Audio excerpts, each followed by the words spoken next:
നമസ്കാരം, ഞാൻ മൻസൂർ നൈന, കൊച്ചി. മഴയിൽ കുതിർന്നെത്തിയ ഓർമ്മകൾ. ഇന്ന് രാവിലെ പെയ്തു തിമിർത്ത മഴയിൽ നോക്കി നിൽക്കുമ്പോൾ ചില ഓർമ്മകൾ മനസ്സിലേക്ക് ഓടിയെത്തി.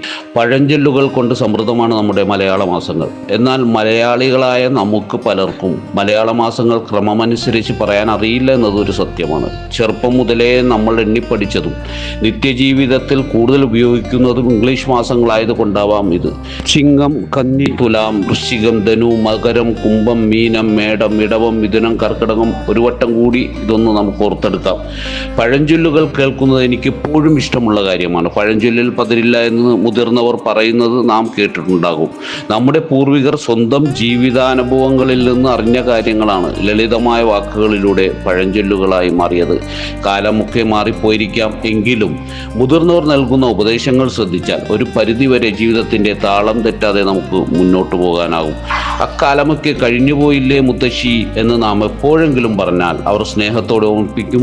മൂത്തവർ ചൊല്ലും മുതുനെല്ലിക്ക ആദ്യം കഴിക്കും, പിന്നെ മധുരിക്കും.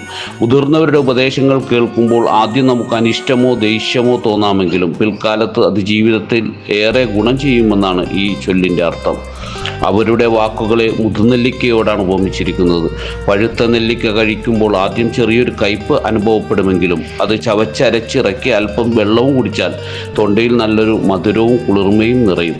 അതുപോലെ തന്നെയാണ് അനുഭവസമ്പത്തുള്ള മുതിർന്നവരുടെ വാക്കുകളും. കേൾക്കുമ്പോൾ കൈപ്പേറിയതായി തോന്നാമെങ്കിലും ജീവിതത്തിൽ ഏറെ മുന്നോട്ട് പോകുമ്പോഴാണ് അന്ന് അവർ പറഞ്ഞതിൻ്റെ പൊരുളും നന്മയും നമ്മൾ തിരിച്ചറിയുക. എവിടെയോ വായിച്ച നേർത്തൊരു കഥാശകലം കൂടി ഈ മഴയത്ത് ഓർമ്മ വരുന്നു. ഗ്രാമത്തിലെ ഒരിടുങ്ങിയ വയൽവരമ്പിലൂടെ നടന്നു പോവുകയായിരുന്നു അച്ഛനും മകനും. അച്ഛൻ: മോനെ, സൂക്ഷിച്ചു നടക്കണേ. മകൻ: അച്ഛ, ഞാൻ ശ്രദ്ധിച്ചാണ് നടക്കുന്നത്. അച്ഛൻ: ശ്രദ്ധിച്ചില്ലെങ്കിൽ എന്താ സംഭവിക്കുക? മകൻ്റെ ഉത്തരം: അച്ഛൻ മുമ്പ് പറഞ്ഞു തന്നിട്ടുണ്ടല്ലോ, തട്ടിത്തടഞ്ഞു വീഴും. അപ്പോൾ അച്ഛൻ: വീണാലോ? മകൻ: അതും അച്ഛൻ പറഞ്ഞു തന്നിട്ടുണ്ടല്ലോ. ചുറ്റുമുള്ളവർ നോക്കിച്ചിരിക്കും. ജീവിതമാകുന്ന വലിയൊരു വയൽവരമ്പിലൂടെയാണ് നാം ഓരോരുത്തരും സഞ്ചരിക്കുന്നത്. കാലൊന്നിടറി നമ്മൾ താഴെ വീണുപോയാൽ താങ്ങി എഴുന്നേൽപ്പിക്കുന്നവരെക്കാൾ നോക്കി ചിരിക്കാനും സഹതപിക്കാനും മാത്രമേ പലർക്കും സമയമുണ്ടാകൂ. അതുകൊണ്ട് ജീവിതത്തിൻ്റെ ആ വരമ്പിലൂടെ ഇടറാതെ നടക്കാൻ മുതിർന്നവരുടെ വാക്കുകൾ എന്നും നമുക്ക് വഴികാട്ടിയാവട്ടെ, കൂട്ടാവട്ടെ. നന്ദി, നമസ്കാരം.